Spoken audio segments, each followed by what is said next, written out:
el arte es atemporal. En el momento que aprendes que el arte es atemporal, te das cuenta que tenés todo el momento de la vida para crear cosas increíbles que no necesariamente responden a la edad. Sí, es cierto. Yo creo que hay etapas en la vida donde uno de repente uno se siente y dice, ¿y por qué tenía prisa, ah? Yo, por ejemplo, a veces me pongo a pensar y digo, qué tonto es, qué ingenuidad la del niño decir, uno del niño decir, quiero ser viejo, ¿para qué? Y ahorita Sí. te sentás y dices, ¿por qué quería ser viejo, ah?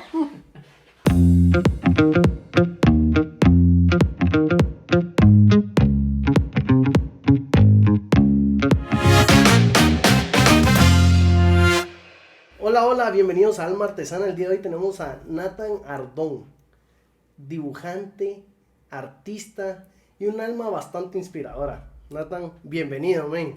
Mucho gusto, gracias por la invitación. No, nosotros honrados de que estés acá. Y para los que no sepan, siempre antes de grabar, pues tenemos una previa, una preclínica. Y a mí me hubiera gustado grabar la que tuvimos allá afuera. Te soy sincero, siento que sos de esas personas con las que uno conecta instantáneamente. Y que, bueno, en el episodio pasado hablamos cuando uno vibra energéticamente a cierta frecuencia. Y uno es bien fácil reconociéndolo en otra persona. Y yo siento que vos sos una de esas personas. Yo creo que tiene que ver con la naturalidad, ¿verdad? Ser naturales, espontáneos y no... Creo que... Yo sé que de repente la conversación va a girar y va a llegar a ese punto y lo vamos a hablar de una manera más extensa, pero el arte te ayuda a sincerarte contigo mismo y llegas a platicar, a hablar, a moverte de manera más natural sin fingir, ¿va? Te da libertad, creo yo también. Sí, puede ser que refuerza lo genuino que es uno, ¿no? Como que, mira, este soy yo, no hay nada que no puedas leer porque soy lo que Sí. ves acá enfrente. Eh, Te describí en la intro como dibujante, ¿es así? Sí, yo creo que el término artista es muy complejo y a veces muchas personas se lo atribuyen a sí mismos, pero yo creo que eso es algo que hay que dejárselo a las personas académicas o incluso al espectador a quererte titular de esa manera, pero digamos que más que artista soy un dibujante, o sea, me considero dibujante como oficio, ya como tu podcast lo titula, ¿verdad? O sea, como soy un artesano del dibujo. Ajá. Totalmente, y es por eso que nos interesó tanto tenerte acá, tener y dialogar contigo.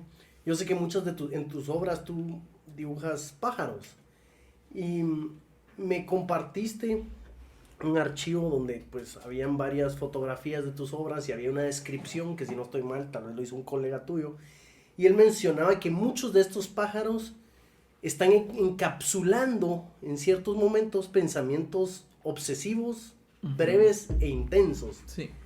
Y me gustaría que pudieras desarrollar un poco más eso, porque me parece interesante que a veces la vida suelen pasar periodos pequeños, pero muy intensos, y que luego pasas un tiempo como de resaca de ese tiempo que viviste, y luego viene otro espacio pequeño, breve e intenso, y luego la resaca o el aftermath de eso que viviste. Ujú. Pues así lo veo yo y así lo he sentido yo.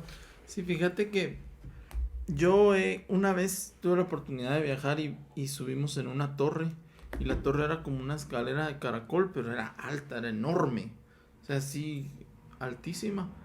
Y estando casi llegando a la altura al máxima de la torre y vi para abajo y se veía al fondo como la gente venía subiendo y tuve esa como epifanía o esa luz o esa reflexión sobre el arte, que es lo que vos decís, que es como una escalera en espiral. O sea, vas subiendo, pero jamás dejas de ver el fondo, jamás dejas de ver de dónde venís y vas observando siempre.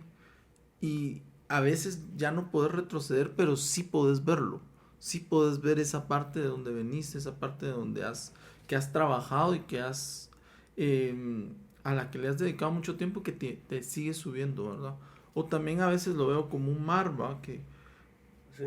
Que de repente se va, pero tarde o temprano la marea lo vuelve a traer, pero ya no es el mismo objeto, aunque porque ya pasó en el agua, ya pasó en el sol, ya pasó, o sea, es algo que va y regresa de diferente manera, aunque parezca lo mismo o se sienta lo mismo, y ahí es donde yo creo que Juanito Juárez, que es el que escribe ese texto, ya murió. Él escribió mi primer texto de Sala y él hablaba de la obsesión, porque yo creo que eh, hay una diferencia entre hobby y arte, y el arte es la forma en la que llevas esa obsesión Ujú. a convertirse en un lenguaje. Al principio yo estaba muy entusiasmado y me gusta mucho la figura humana, pero eh, no era el lenguaje que yo estaba buscando. Entonces las aves aparecen en mi vida como ese símbolo con el cual puedo expresar muchas cosas que siento y muchas cosas que también de alguna manera he vivido, y tienen mucha analogía, mucha dinámica con el ser humano. Somos muy parecidos a las aves. ¿Cómo? O, En dinámicas, por ejemplo, hay aves que son monógamas, o sea, son dedicadas a sus parejas 100%, y hay aves que no lo son. Eso es algo muy en el tema de la reproducción, ok. que me parece muy interesante, el tema de cómo el ave crea su nido. Específicamente, cuando crea su nido, lo crea por una necesidad específica, que es la del hogar. Buscar un lugar, buscar un espacio, crear un espacio determinado para la procreación de en ese caso, encontrar una pareja y procrear. Y yo Ok. siento que los seres humanos también de alguna manera van buscando ese espacio, van creando ese espacio, lo Sí. empiezan a llenar con objetos que te dicen, por ejemplo, si no logras comprar una casa, por lo menos si alquilas, vas comprando cosas que te hacen sentir como este es mi hogar. Y las aves son exactamente iguales. Cuando van, Increíble. crean su nido, algunas ponen objetos muy como personales, muy significativos. Entonces, el tema de la migración, también Sí, cómo se en eso estaba mueven, pensando. también hay muchos vínculos, como el ave como símbolo. Nunca han sido muy pocas las obras que las he abordado desde el punto ecológico o naturalista. Siempre lo he abordado desde un punto poético, onírico, Sí. como simbolista, incluso hasta espiritual, la mezcla. Platón decía que los seres humanos habíamos volado y que por eso los atardeceres nos creaban nostalgia, y Ajá. que el omóplato, las partes del hueso de atrás del omóplato de acá, era el vestigio de que alguna vez tuvimos alas, ¿no? Increíble. Porque el ser humano siempre ha querido y ha tenido esa necesidad también de relacionarse con el tema del vuelo, ¿no? Pero yo me di cuenta en tus obras y empecé a analizar o a pensar, ok, ¿cuál es la simbología de estas aves? O sea, definitivamente Natán tiene algo con esta ave, ya sea esta comparativa que hiciste o una manera en que tal vez estas aves pueden externalizar un poco lo que sentís adentro Ujú. y pues lo plasmas en un ave, porque su plumaje muchas veces tiene colores diferentes, formas Ujú. diferentes. Sí. Entonces, a veces uno puede decir mucho del artista por su obra, ¿no? Cómo se sintió en ese momento. Ujú. No solo qué quiere decir, sino que cómo te sentiste en el momento de plasmar eso. Y todo lo que es pintura a mí me parece impresionante, porque sabes que, no sé si lo has pensado así, y yo lo pienso así porque hace unas semanas estuve en México, estuve con unos amigos que son pintoras, y es una pareja, y a esta chica le dieron una asignatura, a mí me parece impresionante, ¿ven? Le dieron la asignatura de renovar los murales y toda la parte de adentro de la iglesia de su pueblo. Y ella dijo que, o sea, ella no suele pintar cosas religiosas, pero tiene toda la habilidad para hacerlo. Ujú. y se tomará alrededor de 6 meses a un año, ¿verdad? Y ella estaba pensando en los tecnicismos, cómo le iba a costar, cómo le iba a hacer, qué props necesitaba. Ujú. Y decía, pero te das cuenta de que vas a renovar y pintar esta iglesia y cuánta gente va a rezar abajo de creaciones que tú hiciste. Cuántas personas se van a casar, cuántas personas van a ir a agradecer, cuántas personas van a llorar, cuántas personas van a estar en este espacio sagrado donde en algún momento van a ver tu pintura, ya sea que se inspiren o que se relacionen o que estén cerca de ella. Y tus pinturas, cuando tú pues las vendes o en ese momento que se las distribuyes o que la das a un amigo o un familiar, todo lo que va a protagonizar y ser testigo de esa pintura, de esa familia, de esa gente. Sí, yo creo que ese es un punto muy lindo el que estás tocando porque el arte ha pasado por muchas facetas, muchas formas de abordarlo y muchas formas de visualizarlo. Desde la forma de crear casi inhumana, ¿va? Que es el tema del... Eso, el ser humano es capaz de hacer eso. Sí. Como hasta lo absurdo de decir, eso es arte, de verdad, eso es arte. Pero lo es. Y yo creo que el punto aquí o la ligadura es, ¿para qué sirve el arte? ¿Va? Y yo creo que la respuesta para mí, la respuesta de para qué sirve el arte es un bien de uso espiritual. Ok. Aunque tenga un intercambio monetario y tenga un valor monetario o un precio que aumenta, disminuye o se incrementa dependiendo del artista y comercialmente también tiene un flujo y funciona así, está bien, pero digamos la creación, digamos que el don de crear que se nos fue dado a los seres humanos fue hecho específicamente para eso, para conectar a las personas a un fin. Y ese fin lo tiene el creador. El creador hace un arte que conecta a las personas para que las personas tengan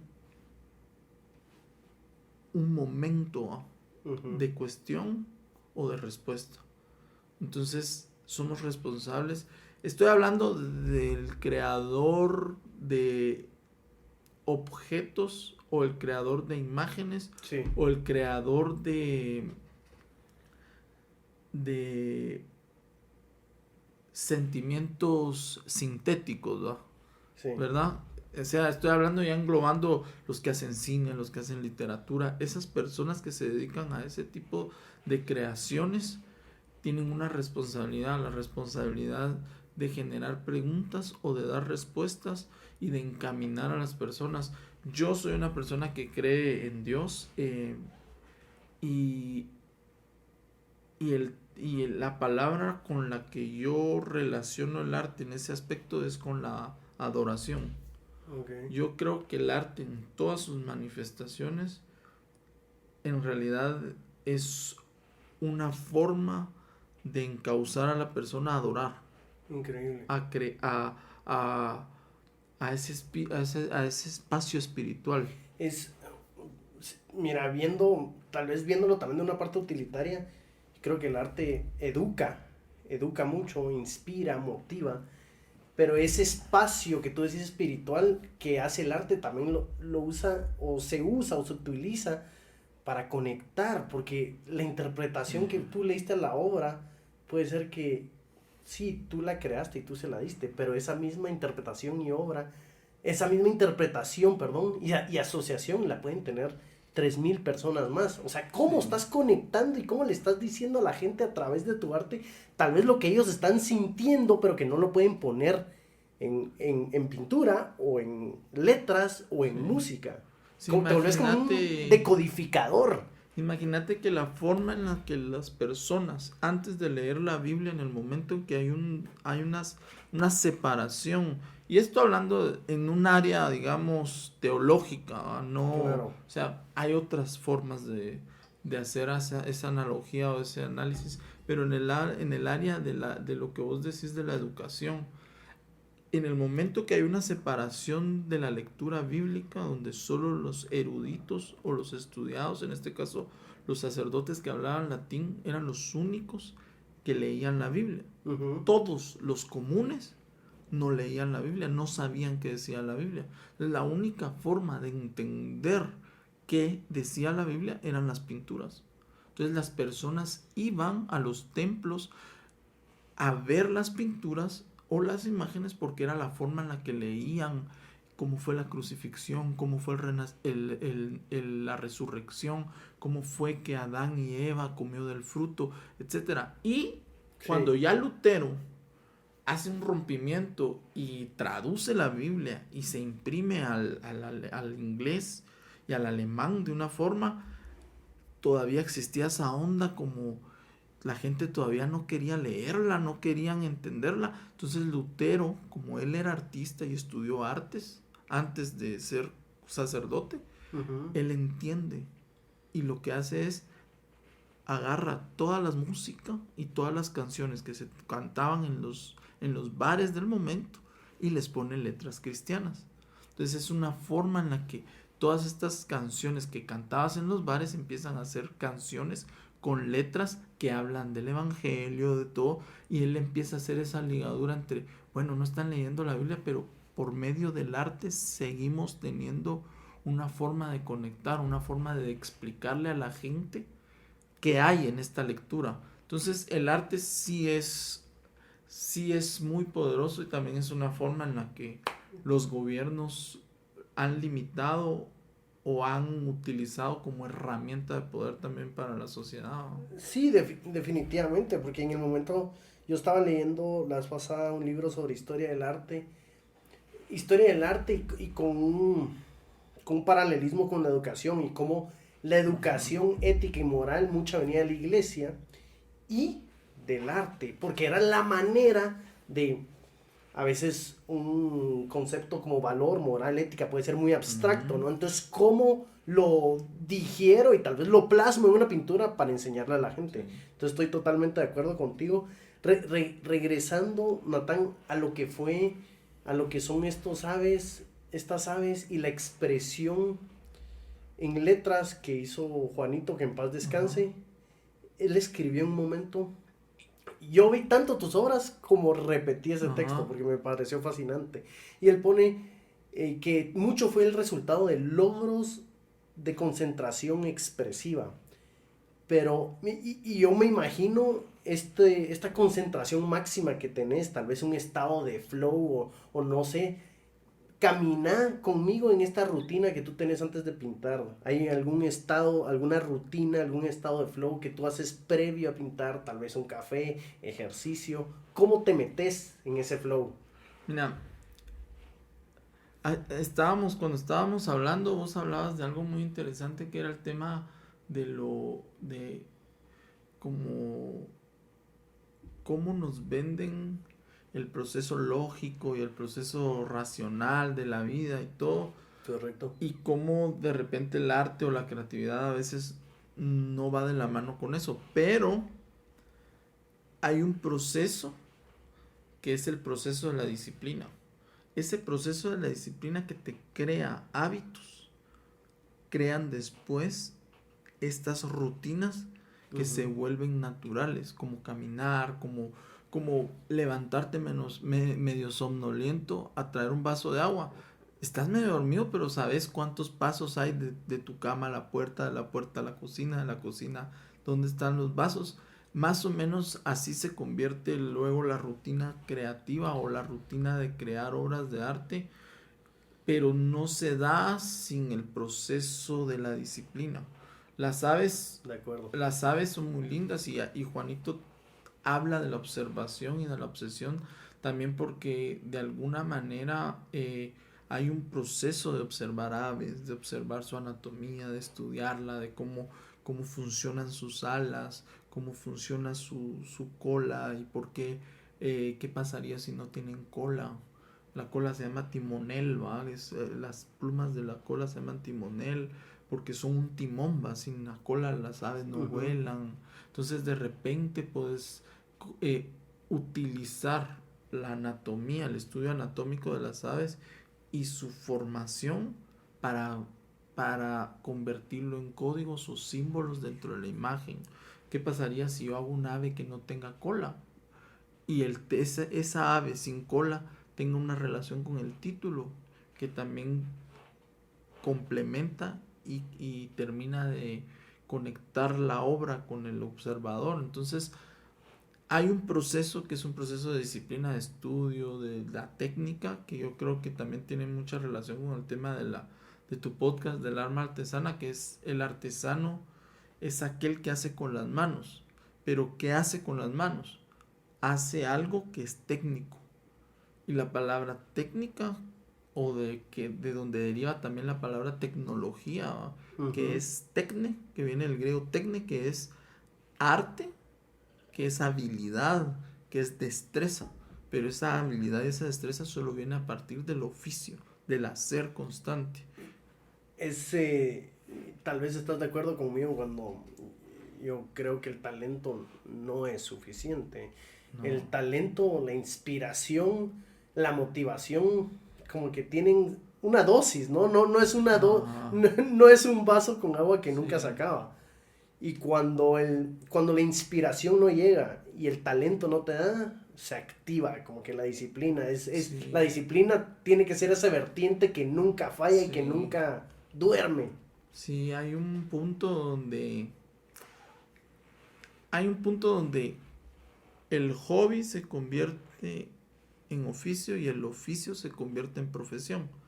Y la profesión, o sea, el ser profesional del oficio conlleva sacrificar el ideal del artista. Ese ideal bohemio, ese ideal de, yo trabajo cuando me siento bien, no funciona así. No funciona así. Yo tengo un amigo que a veces me hace me tira ahí la analogía de la gasolina y me dice, no, el talento es como como la gasolina. Si está la gasolina en ese recipiente, no es nada. Si lo metes en un carro, el carro arranca. Si le prendes fuego, explota. Pero en realidad la gasolina ahí como un líquido inflamable ahí está y no funciona si no le encontrás una utilidad. Entonces tenés que encontrarle la utilidad, el modo, qué querés hacer con eso. ¿Querés incendiar pueblos?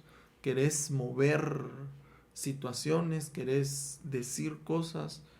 Y entonces ahí es donde yo creo que el tema del arte con el talento, el tema del arte con el oficio, el tema del arte con la profesión, hay que ir manejando y aprendiendo ciertas cosas. Y es un riesgo ser artista, ¿no? Porque es un riesgo. Yo te oí en una de tus entrevistas pasadas que mencionabas, hacías un ejemplo con emprendimientos, ideas y el artista. Y tú decías, bueno, un emprendimiento puede fallar y eso tal vez se puede ejemplificar que una de tus ideas falló. Pero cuando tú fallas, cuando el artista falla, pues sos tú. Sí. ¿No? O sea, se puede sentir hasta un fracaso más fuerte, ¿no? Porque bueno, mi idea, el negocio no funcionó, puede ser por el equipo, la capitalización, las variables, la localización, pero cuando el artista falla, es un fracaso personal. Sí, cuando no tenés opción también. Muchas veces te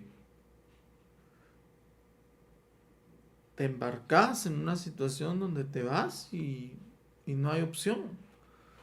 Muchas veces, más ahora que está el tema de moda de los emprendimientos y también de la libertad financiera, que hablan tanto, de busca tu libertad financiera y los bitcoins y que no sé qué, ¿me entendés? Sí. El arte como tal, el artista, hay un filósofo que dice el artista es el espejo de su tiempo. Y vos podés ver, por ejemplo, a un Leonardo da Vinci y expresa perfectamente el Renacimiento. Podés ver a un Andy Warhol y expresa perfectamente el pop y lo comercial y lo superficial de Hollywood y de los Estados Unidos en su momento.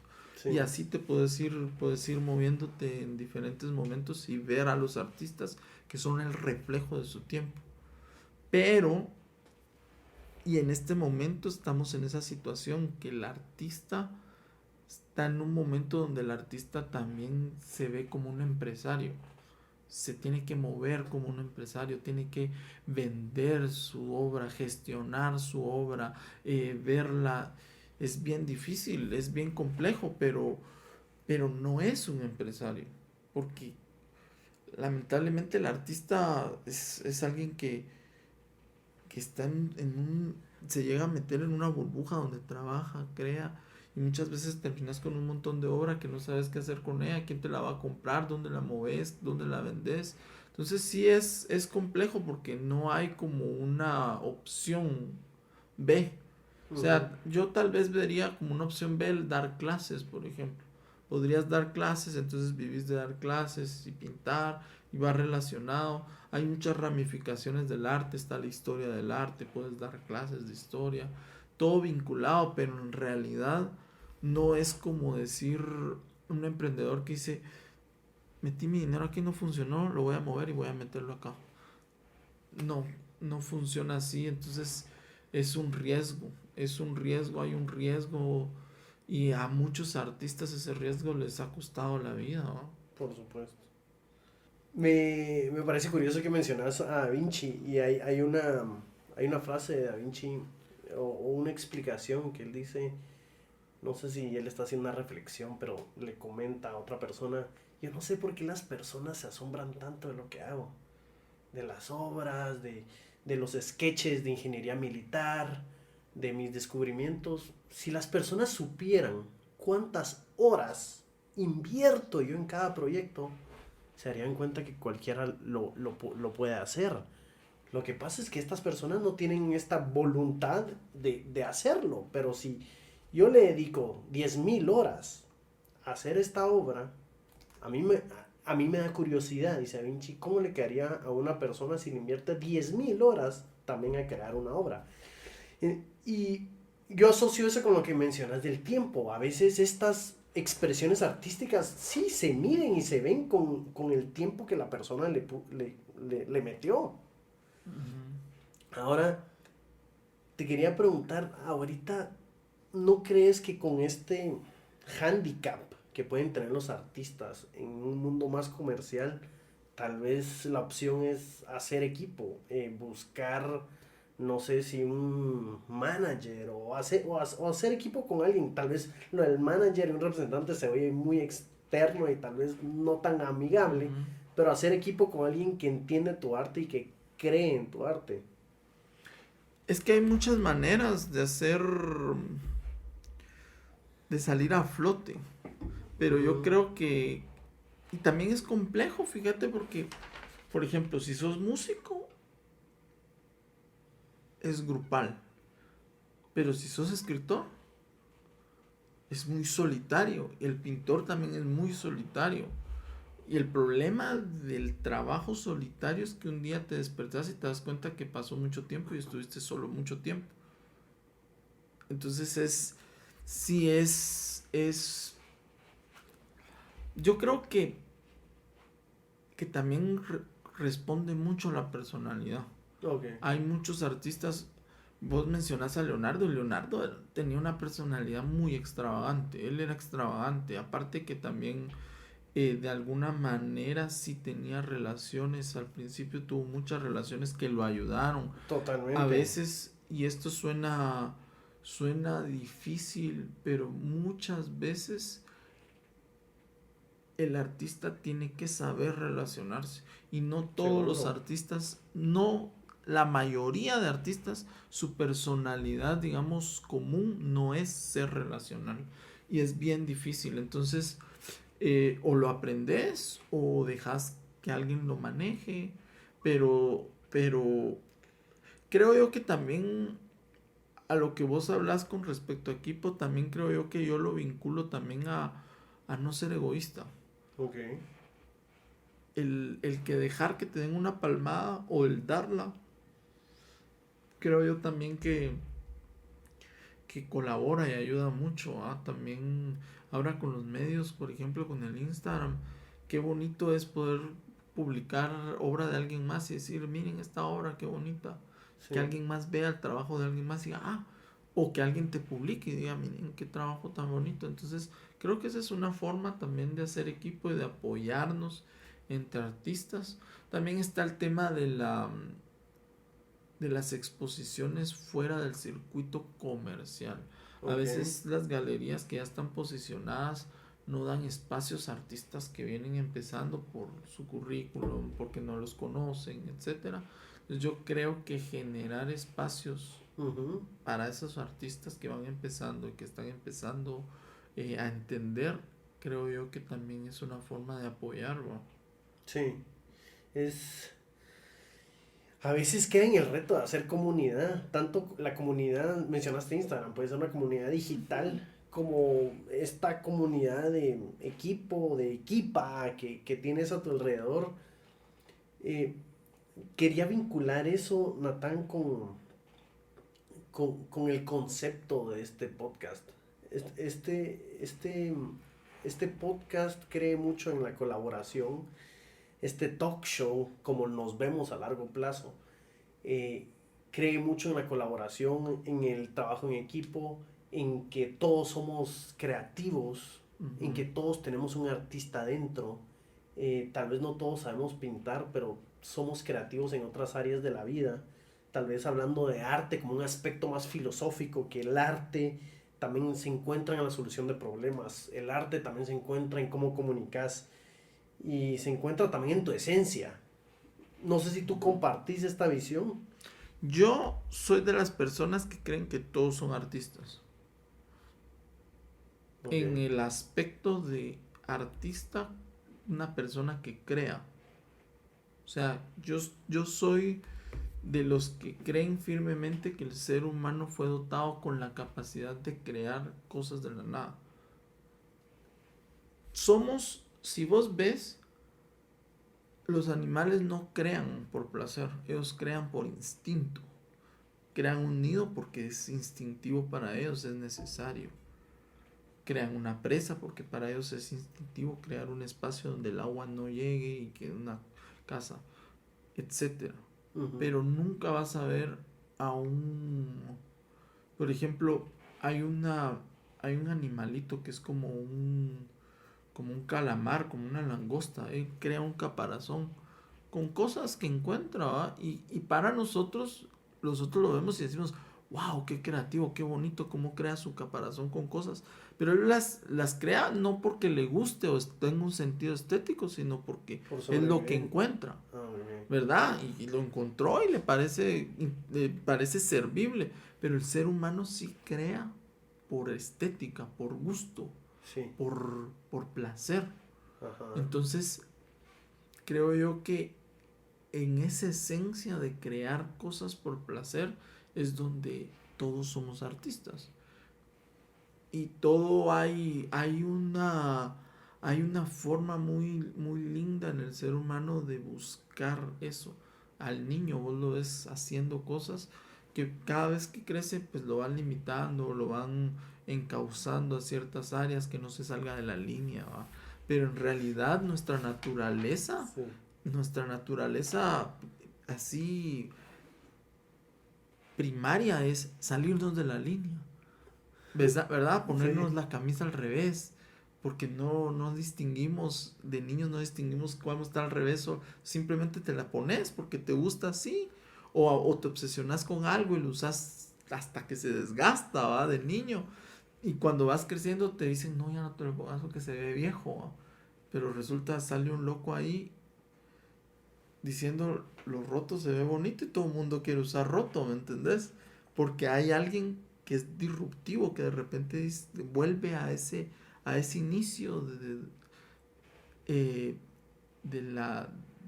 ser humano, ¿ah? de su chip genético real, que es el de crear cosas de la nada. Y yo creo que es una forma, Picasso decía, me tomó toda una vida Ajá. aprender a pintar como niño, ¿va? Wow. O sea, esa onda de darle hasta llegar nuevamente a ser como un niño sin que te importe nada, ¿va? Entonces, sí, yo sí creo que todos somos artistas y la herramienta creatividad es un músculo que todos tenemos. Sí. Es una De acuerdo. responsabilidad de cada quien si quieres fortalecerlo. Trabajarlo o no. Y también creo yo que vivimos en circunstancias, hay países donde abordan a los niños y en la pedagogía van mucho más avanzados y los ayudan a desarrollar, pero creo yo que hay un momento en la vida de todo ser humano Ujú. donde decís, yo quiero ser esto, ¿va? Y tiras todo al carajo, ¿va? Pero no todos tienen ese valor, pero creo yo que todos tenemos ese punto, ya sea grande, pequeño o a una edad donde dices, ya, no me importa, ¿va? Quiero ser clown, quiero ser, quiero actuar, ¿va? Como decía, quiero ser dibujor. Ajá, quiero ser dibujor, decía el niño. Yo quiero ser como ese chavo, quiero ser dibujor. ¿Me entendés? Es un tema curioso el de la creatividad y del arte. Yo creo que el arte es la que hablábamos al principio de dar la oportunidad de ser sincero, ¿va? Y es ahorita que citaste lo de Picasso, que pasó toda una vida aprendiendo a dibujar como niño. Yo te quiero compartir esta anécdota de un escritor, es un filósofo británico que se llama Alain de Botton. Lo cito en este show bastante porque es de mis escritores favoritos. Y él escribe mucho de filosofía, ¿no? Y él está en una entrevista que le hicieron, él dice, ¿sabes qué me pasó el otro día? Yo paso en Londres todo el tiempo trabajando entre mortales, tratando de hacer la vida, publicar mis obras, negociar, y estoy en este estrés. Y en la noche regreso a mi casa y a una hora en específico le leo un cuento a mi hijo. Y oí lo que me pasó la vez pasada. Yo estaba leyendo el cuento de unos pingüinos y de un pingüino papá que estaba cuidando a su hijo, a Pingüinito. Y mientras yo leo eso y mi hijo está quedando dormido, muchas veces me pasa que yo leyendo el cuento empiezo a llorar. Y trato como de secarme las lágrimas porque no quiero que mi hijo piense que estoy loco. Uh-huh. Porque es una historia bonita para niños, pero yo empiezo a llorar cuando leo eso. Y él hace toda una interpretación de ese momento y él dice, la verdad que es ahí en ese cuento donde encuentro yo mi humanidad, porque se habla de amabilidad, de honestidad, de amistad, de camaradería. Es en estos cuentos donde yo lo encuentro y en esta sociedad mortal en la que yo estoy peleando todo el día, carece tanto de esto que es lo nuestro, es de donde salimos, es lo que nos merecemos y lo que anhelamos. Pero hay dosis tan pequeñas. Y me pareció, te lo quería mencionar por esto que mencionas de Picasso, que qué cómico, cómo pasé toda la vida buscando mi origen, buscando cómo empecé. Como que se nos hubiera olvidado, como que la memoria histórica pues no existe, ¿va? Como que cómo empezamos, cómo nos sentíamos ahí. ¿Sabes qué es lo que pasa? Yo creo que hay una película, hace poco vi una película, la volví a ver y me impactó el tema, se llama El Club de la Pelea, creo yo. Mi película favorita. Hay una escena donde, Edward Norton, donde explota el edificio. El edificio y él él lo está habla viendo. de cómo él le ha puesto identidad el tener objetos a su vida, comprar objetos, el gastar. Y yo creo que muchas personas Ajá. no corren el riesgo de ser ellos mismos porque ponen su identidad en tener un BMW, en tener un apartamento en tal lugar, en trabajar para hacer dinero. Entonces perdés tu identidad porque estás trabajando para mantener un estilo de vida que cuando te dormís sos miserable. Como dice Joaquín Sabina en una canción, era tan rica que solo tenía dinero, ¿no? Era tan pobre que solo tenía dinero, ¿ves? Sí. O sea, hay gente tan pobre que lo único que tiene es dinero para gastar. En este libro que leí que se llama las consolaciones de la filosofía y mencionan cómo estos objetos materiales, dependiendo lo grande y lo estrambóticos, representan el vacío psicológico o la anhelación o esa necesidad. Y es chistoso porque en este libro, digamos, ponen un BMW y ponen abajo una interpretación, lo que está buscando. Como que no dice lo que está buscando, pero pone una palabra que representa eso, entonces amistad. Pone un super kit para un spa y es aquí en las montañas y lo que estás buscando es paz y tranquilidad. Lo que pasa es que yo creo que, y hago la aclaración para las personas que nos ven, no está mal en la superación, ¿verdad? No está mal No, por en supuesto, superarte, no está mal en que el amor o la pasión a lo que tenés te dé como resultado bienes de comodidad. Yo creo que tener un vehículo, ya a estas alturas, creo que todos tenemos claro que tener un vehículo ya no es un lujo, sino una necesidad. Muchas personas lo es. necesitan un vehículo para trabajar. El tema del Uber, por ejemplo, ¿verdad? Que muchas personas utilizan el tema de su trabajo. El carro es una herramienta de trabajo. Pero ya cuando crees que necesitas vivir un estilo de vida para que los demás crean que eres exitoso por eso, y vendes tu propósito de vida, lo endosas en un cheque por un sacrificio, por ser esclavo de un cheque mensual. Creo yo que ese es un riesgo, ¿no? Ese es un riesgo muy difícil, y a veces el arte te exige eso. El arte a veces te exige darlo todo por eso. Entonces yo hace poco leí una frase de un pintor que decía, eh, el arte no admite amantes, ¿va? El arte no le gusta que la veas como un amante. Ella quiere ser la... Ajá. La dueña de tu tiempo y tu corazón y tu Y es atención. bien difícil porque ¿qué tanto estás dispuesto a sacrificar en vez de comprar, en vez de endeudarte por X o Y objeto o algo? Compras material de arte, ¿va? Pero, Papel, tela, Natán, este artista moderno no puede ser como Da Vinci, no puede ser este Da Vinci que estaba rodeado de los oficiales públicos en Florencia, en Milán. El artista moderno, y citando a Roberto Martínez, que estábamos viendo el podcast que hizo con Residente, él muchas veces menciona sobre cómo el artista moderno tiene que ser artista y tiene que ser editor. El artista, esta persona que se inspira y que es un caos y que lo plasma, y el editor, que es la persona objetiva que tiene que decir, bueno, ¿cómo lo va a canalizar? ¿Cómo lo va a vender? ¿Cómo lo va a plasmar? No es requisito que todos los artistas tengan estas dos personalidades, pero en el momento de, ¿sabes?, vender tu obra o vivir de ella, tenés que meter ese editor ahí adentro. Pero fíjate que Leonardo lo hacía. Leonardo, estando en Italia, se dio cuenta que no lo estaban apoyando. Entonces se fue a Francia y buscó. Lo que pasa es que es lo que yo te hablaba de las relaciones. Y ahí viene un punto muy importante, creo yo.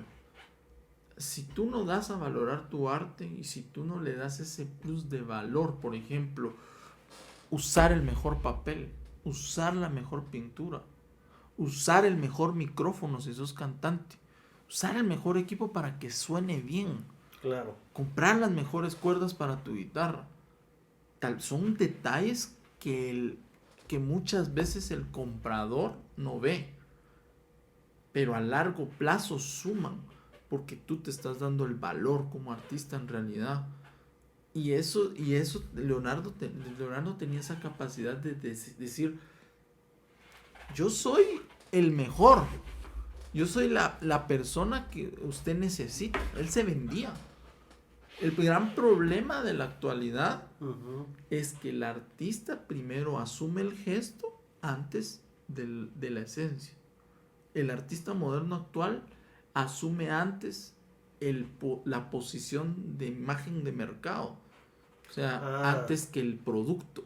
Ya Entonces te- el artista moderno, el gran problema del artista moderno es que primero quiere verse como artista antes de ser artista. Sí, un esnovismo que ves ahí en Ajá. el artista. Entonces ahí hay un gran problema. Porque, por ejemplo, si vos estudias a Leonardo da Vinci, a él lo catalogan de genio después.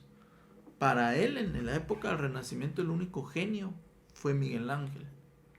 En el Renacimiento, incluso es Miguel Ángel, el título de Miguel Ángel era Miguel Ángel, le tenían el título de, ¿cómo le decían a Miguel Ángel? Era como como el sagrado, como el magnífico, ¿ah? Miguel Ángel sí fue catalogado como un genio. Leonardo lo tenían como loquito. Y- pero, ¿sabes? Yo siento que también era mucho problema de Leonardo, o no problema, pero o tal vez no se daba la estima y el valor, porque recuerdo leer unas cartas que él envió cuando él se trasladaba a Milán. El magnífico le decían El a Miguel magnífico Ángel. le decían. Ajá, El- Miguel Ángel. Y en estas cartas, Leonardo se escribía como, o sea, recuerdo una carta que leí bien larga donde él describe sus proezas como ingeniero militar. Ajá. Y bueno, y es un gran texto donde habla los puentes y todo lo que él puede hacer en cuanto a ingeniería militar. Y de último, él pone, y de paso también pinto, si alguien Va. quiere autorretratos. Ajá, ¿sabes? Leonardo, ¿por qué es sinónimo de genialidad en la actualidad? Es sinónimo de genialidad por lo versátil. Ajá, por lo multidisciplinario. Ajá. Hoy en día, ser genial es eso. Tener una capacidad de ver muchas cosas a la vez. Pero la genialidad actual está muy vinculada también al líder, que tiene muchas capacidades de ver muchas cosas, pero tiene la capacidad de unir equipo que arma. Gente. Tenemos un ejemplo, Steve Jobs, por ejemplo.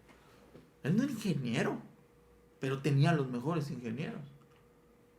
Sí. Él no era vendedor de imagen, pero tenía los mejores mercadólogos. O sea, pero su genialidad estaba en saber unir esas piezas. Pero el arte o el artista, estamos hablando de la persona que hace objetos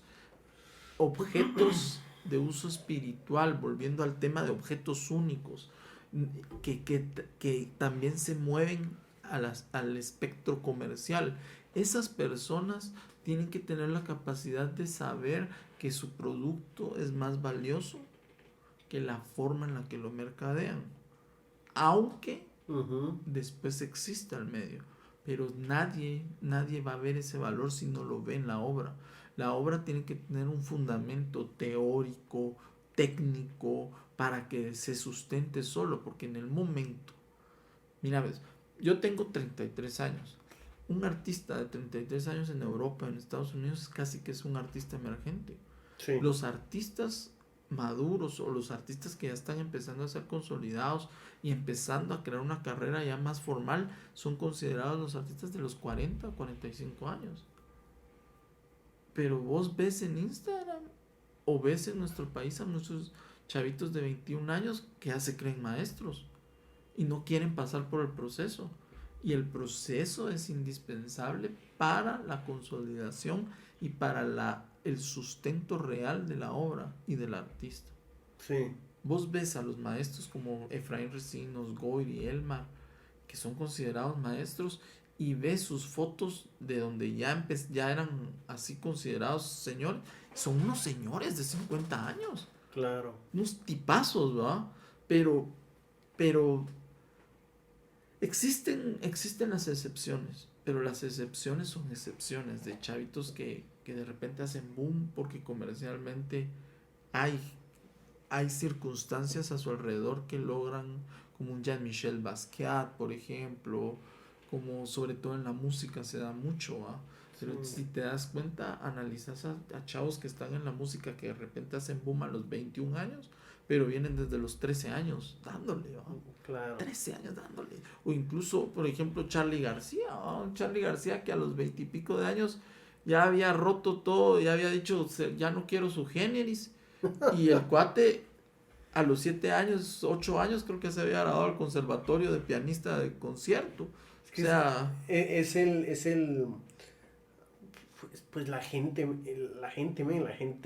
va a juzgar por el producto final y no por ese exacto, proceso que está atrás del telón, que duró, ¿qué? exacto. Una década, 2, 3, 4. Si estamos Fácil. hablando de artistas que pegan su boom a los 50, 60, como muchos actores también. Ajá. Un Es, Freeman, por ejemplo, que ves a un Freeman y decís, wow, ese tipo. Y él, un señorón, ya de señor, fue así como que el cine de Hollywood lo ve así como, va. sí, sí. Es, no sé, mucha impaciencia también ahora. A veces siento que la tecnología también nos volvió más impacientes, estas gratificaciones instantáneas que recibimos en todos lados, que ahora el proceso pues se nos olvida y a veces hay que pensar en la vida, que hay más tiempo que vida, que se va a lograr, men, se va a Ujú. lograr. Ese es otro tema, el tema de que en la actualidad los medios te han vendido que tenés que ser moda, tenés que ser trending. El arte no, el arte es atemporal. En el momento que aprendes que el arte es atemporal, te das cuenta que tenés todo el momento de la vida para crear cosas increíbles que no necesariamente responden a la edad. Sí, es cierto. Yo creo que hay etapas en la vida donde uno de repente uno se siente y dice, ¿y por qué tenía prisa? ¿Ah? Yo, por ejemplo, a veces me pongo a pensar y digo, qué tonto es, qué ingenuidad la del niño decir, uno del niño decir, quiero ser viejo. ¿Para qué? Y ahorita te sentás y dices, ¿por qué quería ser viejo? ¿Ah? Totalmente, totalmente. Natán, te quiero agradecer, ven. Gracias por estar acá. Estas conversaciones me alimentan a mí, alimentan al equipo. Yo creo que son conversaciones que hay que inmortalizarlas y yo creo que estos son formatos que nos ayudan a hacer eso. Así que gracias. No sé si quieres decir algo más. Me gustaría que mencionaras dónde te puede seguir esta gente, tus redes. Sí, gracias a ustedes. Yo creo que es importante que hace poco estaba viendo yo una entrevista de Gabriel García Márquez. Y yo, a la gran, si no se les hubiera ocurrido grabar eso, no escucharlo, ¿ah? O sea, tener la oportunidad de ver, de que también es muy práctico el aprender y ver y escuchar, ¿va? A veces vivimos también en procesos tan rápidos que no nos da tiempo de sentarnos 20 30 minutos a leer, entonces lo escuchas y eso es una ventaja también de la modernidad, creo yo, escuchar. Yo no sé qué vaya a pasar de aquí a 10 15 20 años, pero están teniendo, digamos que una como biblioteca de imágenes, ¿va? Donde tienen a personas están aportando, están dando y creo que eso es una labor muy importante. Muchas gracias por, por hacerme parte, Claro, por, men. por apoyarme, también es un apoyo, creo yo, que dan hacia el artista, hacia la persona creativa, ¿verdad? Que otras personas también sepan que se está haciendo y trabajando. Pues mi Instagram es como Nathan, Nathan, _Ardón. Ok, Y ahí me pueden encontrar, me pueden hablar, con mucho gusto. Y mi Facebook está vinculado al está Instagram, vinculado. entonces ahí me pueden buscar y también la obra se encuentra en galerías privadas. Ok, Y este año va a haber un circuito. Empezó ahorita en la Embajada de Costa Rica. Luego el 20 de abril inauguro en el Museo de Santiago de los Caballeros. Esa exposición se va a ir al Museo Nacional de Historia y va a terminar el 6 de septiembre en el Palacio Nacional. increíble. Y si todo sale bien, en mayo también voy a estar exponiendo en la UNESCO, En Francia. en la sede de la UNESCO en París, ajá. Entonces Ven, ahí se los anuncio para que puedan verlo. gracias, Sí, gracias, enhorabuena de un artesano a otro, te lo agradezco de todo gracias. corazón. Esto fue Alma Artesana, no se pierdan esta charla porque pues hay mucha materia gris Estamos en todas las redes bajo Alma Artesana GT y nos puedes escuchar en todas las plataformas de podcast en versión audio. Muchas gracias y hasta la próxima.